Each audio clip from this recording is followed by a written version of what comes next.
Chika, nagbabalik kami sa Chika Podcast, isang paglalakbay sa kamangha-manghang mundo ng media. Ako, si Lenny Ducusin, ang inyong host. At I'm Jetro Latuna, your co-host, laging handang magtanong. Ngayon, pag-uusapan natin ang mga plano na kinakailangan gawin bago, habang at pagkatapos ng isang sakuna. Chika, at ngayon ay makakasama natin ang ating mga guests na sina Mayor Rosemary at ng ating mga healthcare professionals, disaster risk management team at higit sa lahat, ang ating pribadong organisasyong foundation. At ngayon, ating iniimbitahan ng ating butihing mayor na si Rose. Bigyan po natin ng masigabong palakpakan. Napakaganda yan. Tunay nga, napakaganda ng ating mayor na si Rose.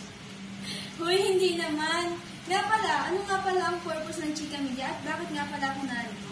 Ang purpose po ng Chika Media, Mayor Rose, ay ang pagpapabatid sa ating mga mamamayan kung ano nga ba ang mga dapat gawin sa paghahanda para sa mga paparating na sakuna sa ating municipality.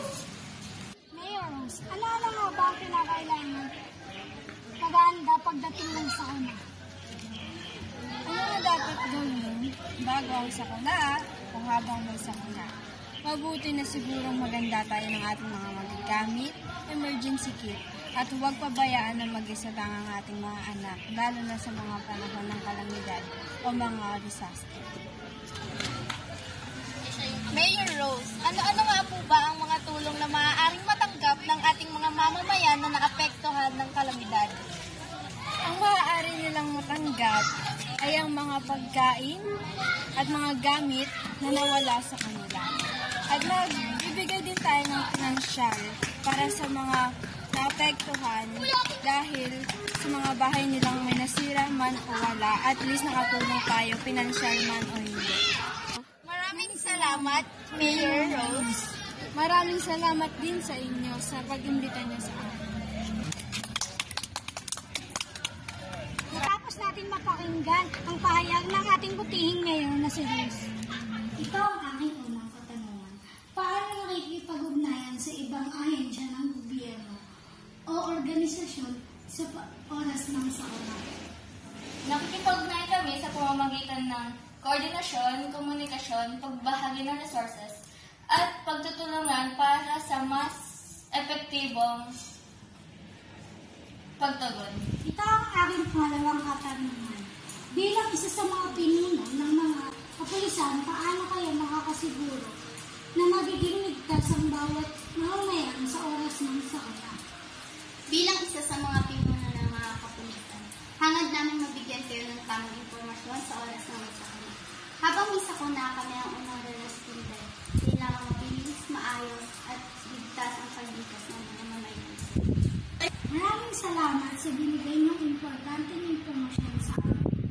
Maraming salamat din po sa pag-imbita sa amin ngayong gabi. Bigyan natin sila ng masigabong palakpakan.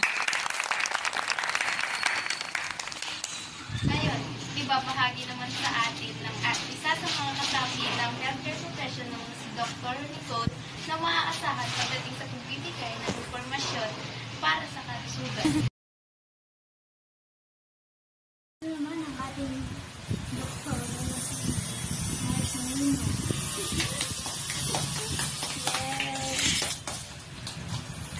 Paano ka makakatulong sa oras ng sakuna?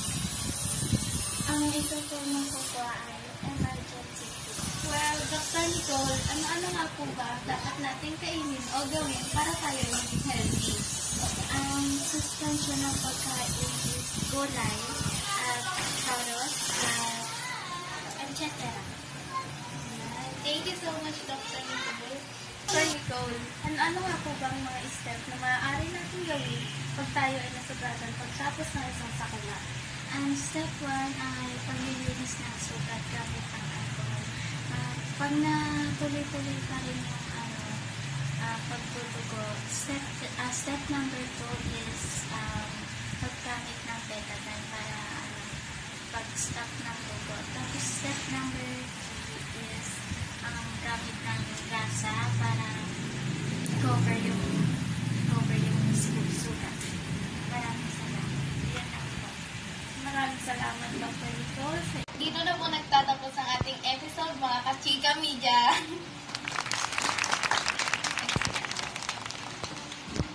Muli, salamat sa ating mga panauhin. Naway magsilbi itong paalala at guidelines upang maayon ang ating kaligtasan. Tama ka dyan, partner Lenny. Naway magsilbi itong aral at para na rin aware tayo at handa para sa mga paparating na mga kalamidad. Muli, magkita tayo sa susunod na episode ng Chika Media.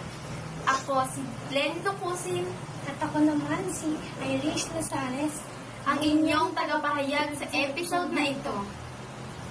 Masakit ba